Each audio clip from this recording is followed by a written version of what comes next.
Okay, to move the roof back in its first position, you need to have the car running.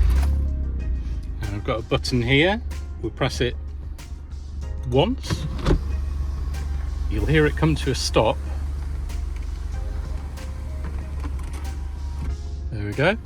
And that has now moved back to its first stage. This is probably the stage you'll use most of the time, I would say, if you get one of these. Nice and easy, nice and simple. If you want the back to go down even further, it's another press. That gives you a little bit more space behind you. And if you want to go full convertible with these pillars, can you see this catch just here?